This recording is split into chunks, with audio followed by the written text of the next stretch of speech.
Assalamu alaikum students, I'm your teacher for Pakistan Studies second year, and today we are studying about the chapter number 3, Geography of Islamic Republic of Pakistan.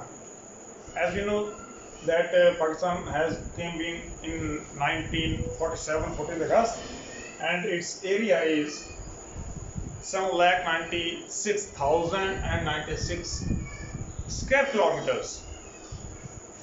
And the location of Pakistan must we have to understand. The longitudes are from north to south and the latitudes are from east to west. These lines which are east to west, these are known as latitudes, and the lines drawn, imaginary lines drawn on the from north to south are known as longitudes. So its location of Pakistan on the earth is 23.5 degree from equator. Equator is known as zero. It's very important. Equator is equator. It is known as 0 degree, and the north is known as 90 degree, as well as the south is 90 degree. So when we calculate from 0 to 90, there is 23.5 is the start of Pakistan, and its end is 37 degree towards north. It's mean towards north. From equator towards north, when we calculate the degrees of latitudes, it is 23.5 towards 37, and on the longitudes it is 61 to 77. Towards east, there are two portions of the world. Number one is toward the east, and number second is towards west. And whenever you are telling about the Pakistan, it's toward east. It's 61 degree up to the 77 degree. As we know that the 0 degree of equator is here, and from this toward north and toward south are the 90 degree. On the same, the 0 degree of longitude is situated on the London. That's known as Greenwich Mean Time, GMT. From that towards east, it is 180 degrees, and from this GMT towards west, it is 180 degrees. So that it is a sphere and having total complete degree 360 degrees from east to west or west to east, and from north to south, and south from the in the front of the earth and in the back of the north to south or south to north as well. It is total 360 degrees. So we calculate the longitudes and latitudes on this behalf. This is clear. Now we are going forward that this is the map of Pakistan. This is the boundary line of Pakistan, and some lines are here, just like these dark blue lines are known as the rivers of Pakistan, Satluj, Ravi, Chenab, Jhelum, and Sindh as well. When we see the different areas around Pakistan, in the east, north, there is China, and here in the north, you can say north and somewhat west. Normally north is known as, because it is the part of north. North is always here. Whenever you are checking or reading any map in the world, on your book, on your notebook, in front of you, on a wall, the north should be in front of you, and the east will be on the right side of this. On this map, because this is a map, so our north is here and our east is here. Then east is here, the east is here. There is the India, which is the neighbor of Pakistan, and the east north is China here, and then in the west, in the north there is Afghanistan. It's not actually not north, it's northwest. And in the west there is Iran. Iran is situated in the west of Pakistan, and in the south there is the Arabian Sea, which is located after this. The map is so big, so we can't show here the Arabian Sea. If we discuss the neighboring countries of Pakistan, we can understand that these landlocked areas of Afghanistan, Uzbekistan, Tajikistan, Kyrgyzstan, Turkmenistan, these are landlocked areas.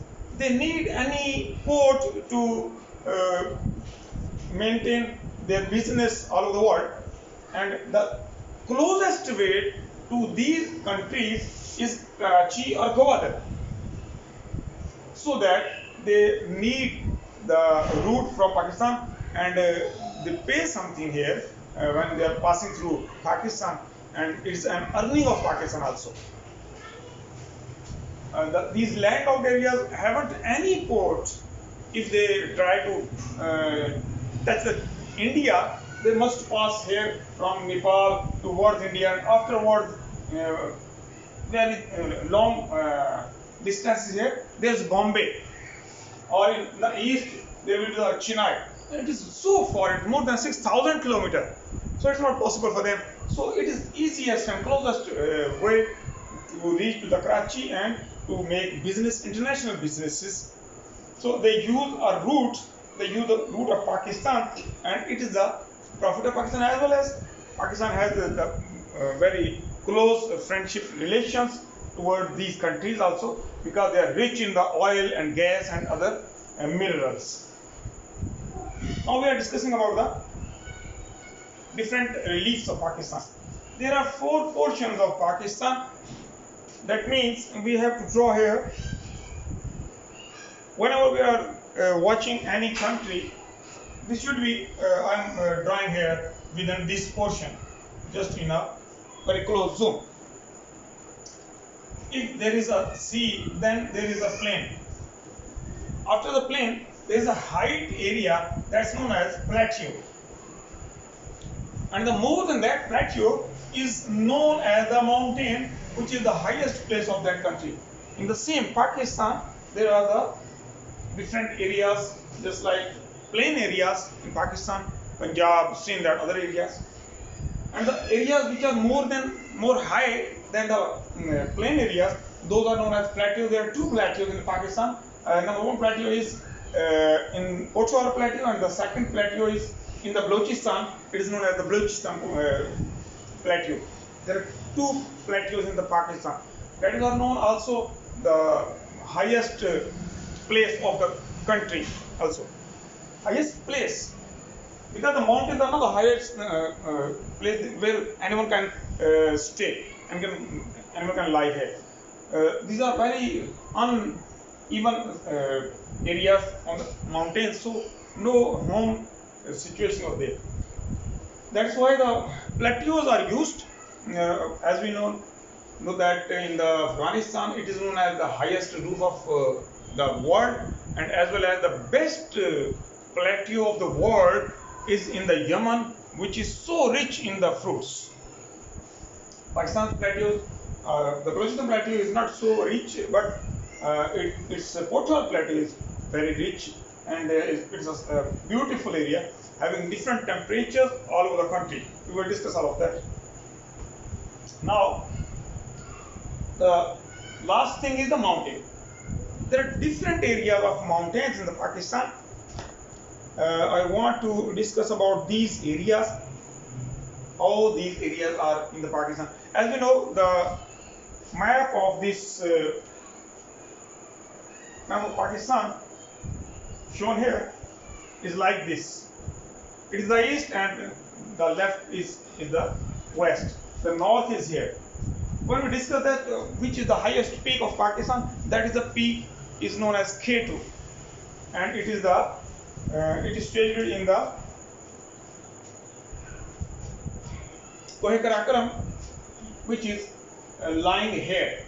And the important factor that it is just lying in the way of east to west. These mountains are lying here in the form of this east to west, just like that. When we discuss that the Karakoram mountains are here in the north of the Pakistan. That means these are lying in the form of east to west. On the same, when the first I will use a pencil to try to understand. Here are the mountains of Karakoram. These are also working in the China, and in China these are known as Altai mountains. After this, there are the other mountains. These are known as the Great Himalaya. These are in the south of these mountains in the form of east to west.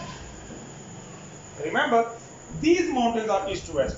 Not all the mountains of Pakistan are lying in the form of east to west. After this Great Himalayan mountainous range, there is a lesser Himalayan mountain range, which is situated in the south of this mountainous range. And these mountainous ranges, Great Himalayan and Lesser Himalayan, these are lying throughout the Pakistan, Nepal, Bhutan, touching to Bangladesh and Burma. Yangon, afterwards, it is lying towards the Malaysia and Indonesia. It is the longest mountainous range in the world. That is the second longest range, the Great Himalayan, because it is going up to the Indonesia, and in the east of the Indonesia there is Timor. Up to that area, this mountainous range is lying that. After this third mountain, lesser, there is a very small mountainous range, and it is known as Pabbi Hills also.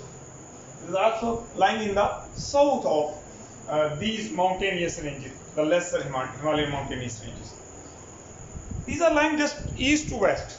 As we know that east to west is just like this, and we have drawn all of this here. But one mountainous range in the Pakistan is not lying in this form. It is lying from the north to south, and it is Hindu Kush, because Hindu come from the north towards here in subcontinent. These areas were so mountainous ranges that they were the thousands of the Hindus died under these landslidings. So it is known as Hindu Kush. It is from north to south in this form. And the highest peak of this range is lying here, as known as Tirchmir.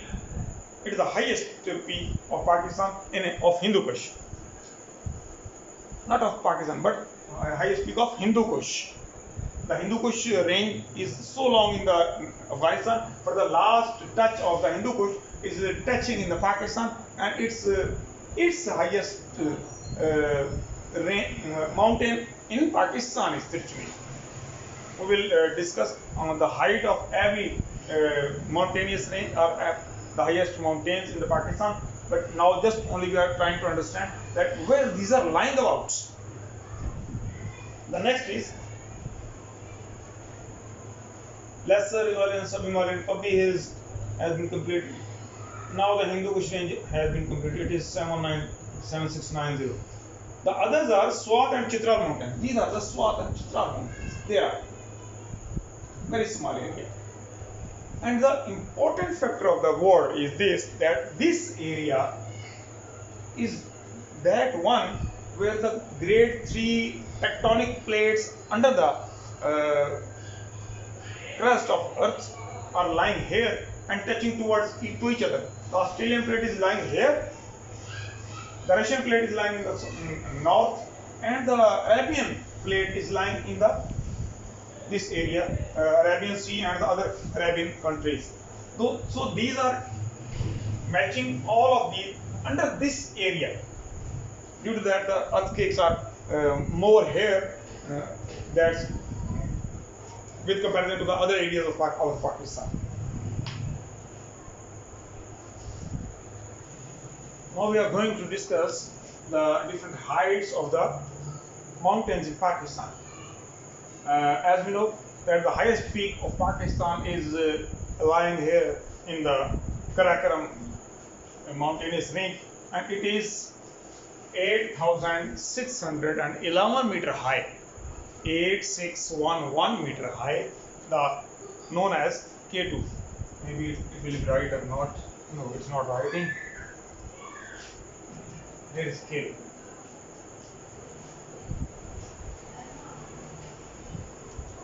It's 8,611 meter high from the surface of the sea. That's in Karachi. The second highest peak of the Pakistan is Great Himalayan. It is 8126. It is 8126, and it is known as Great Himalayan.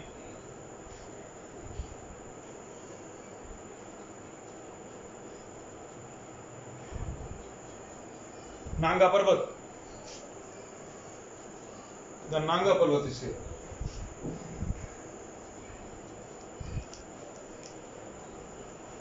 Nanga Parvat is lying in the Great Himalayan mountainous range. It is the highest peak. It is 8,126 meter high. The third highest peak is Tirchmir. From north to south, the Hindu Kush mountainous range is coming here, and in the Pakistan it is 7,690 meter high. After that, if we travel toward the south within the border, there will be the highest peak of Koh Safed. These are the mountains of Koh Safed, and the highest peak of here is 4,761 meter high. It is known as Silkaram. The name of this peak is Silkaram. This one is for Silkaram. And then after this, in the center of the Pakistan, from north to south, as we know, it is the east to west. The north to south, there is the mountainous range known as Suleiman Mountains, and the highest peak is Takht-e-Suleiman, which is 3,443 meter high in the center of the Pakistan. Because from east or west, it's actually in the center of Pakistan, and in its north there are the two valleys. Those are known as Bolan and others. After that, here is with the border of the Pakistan, there are North Waziristan and South Waziristan. These are two mountainous ranges which are more high than 2,500 meters. And when we come downward toward the west, within the border of Pakistan and Afghanistan, there is mountainous range which is known. These are the mountains known as Tobakakad. And afterwards, when we travel into the west, from the end of the west and from Tobacco, in between both of them, there is the Chagi Hills, where we have blasted on the 28th May 1998. The 5 blasts we did there, and it was known to the world that we are the atomic power in the Muslim countries, and it is sufficient stoke for the world from Pakistan. The next is here Raseko, within the west south of the Chagi. There is Raseko. These are more than 1,200 to 1,500 meter high.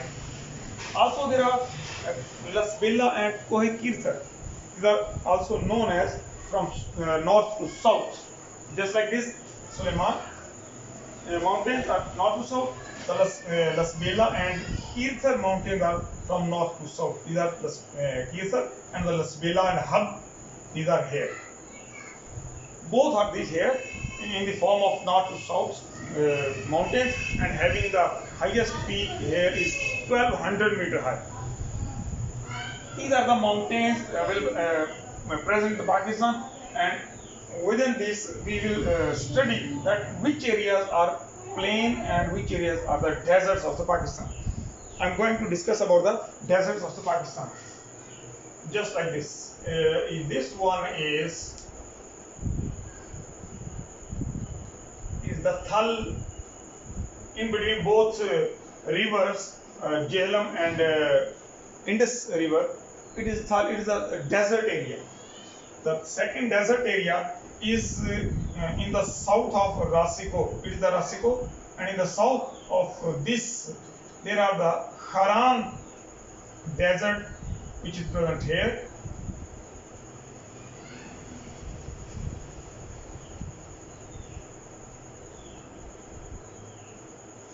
This is the Haran area, which is the desert of Pakistan, second desert. And the other deserts of Pakistan are here. It is the Rohi or Cholistan, which is present here. And afterward, we divide it into two portions. From this to this area, it is known as Cholistan, and the other area, which is in the south of Pakistan, is known as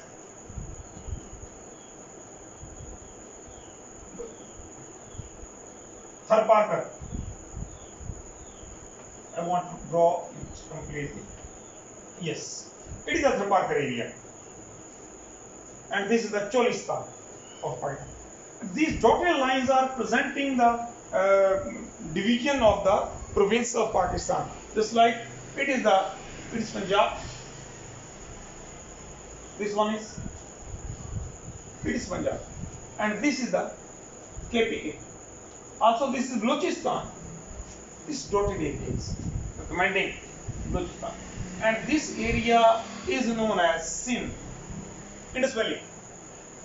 Actually, it is whole is known as Indus Valley, and it is the upper Indus and it is the lower Indus. But now we have named it. It is the Punjab and it is the Sindh. These are the plain areas. It is also Arabian Sea. We have discussed about 4: Rohi, Cholistan, Tharparkar, Haran, and Thal. We have discussed only the 4 deserts. We are going to discuss the 5th desert of the Pakistan. Within the Arabian Sea, this bank of Pakistan, this one, it is 5 kilometers wide and 750 kilometers long. This area is also the desert of Pakistan. It is the 5th desert of Pakistan. It is known also as the coastal area of the Pakistan. So that we have the 5 deserts in Pakistan in the different forms, and known as in between the Indus and Jhelum river, there is a Thal. In the west, there is Haran in Balochistan, touching toward the Iran also, and the coastal area of the Pakistan, which is touching to the Arabian Sea, is 750 kilometers long and 5 kilometers wide, which is total desert, and only the fruit of deserts are here, not more than that. The 2 other areas, this Tharparkar and Rohi Cholistan. It is actually the huge part of the Sahara, which is in Pakistan and in India. If we will draw it in India, it is very huge. It is also known as in India greatest desert of India, and the very little part, just 10% of that desert is present in the Pakistan. And the next more important factor of the relief of Pakistan, relief means the parts, just like we have discussed about this area, that it is plain area, it is plateau, it is mountainous range, and in the plain also there are deserts. There are 4 different reliefs of the Pakistan.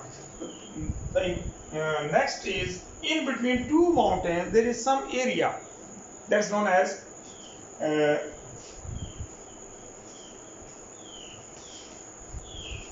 valleys, which are present in the different mountainous in between the mountainous ranges. When there are 3, 4, 5 mountains, this area in between both mountains, it is known as the valley. There are different huge number of valleys in Pakistan which are very beautiful, having very beautiful scenes in Pakistan. And also we will discuss the climate of Pakistan, but it is very short time, so we are going to close it, and next time we will discuss the climate. Actually, the climate is differing On the same day, just for 1 or 2 minutes, I will discuss about the climate. When a temperature in plain area, just like Punjab, there is the temperature is 40. That means that in coastal area, it will be the 30-32. On the same day, on the same time, the temperature on plateau of Pothoar, which is here, in between the Indus and Jhelum river, and the Balochistan plateau, which is in the west of the Suleiman range. The temperature there will be near to the 25-22, but in the mountains the temperature will be up to the zero. In the Karakoram it is less than zero. In the Great Himalayan it is zero. On the same day, one in the Punjab temperature is 40 degrees centigrade. So we will discuss the climate because it's a wide topic, and we need it to understand all over that how it works. Thank you very much. Allah Hafiz.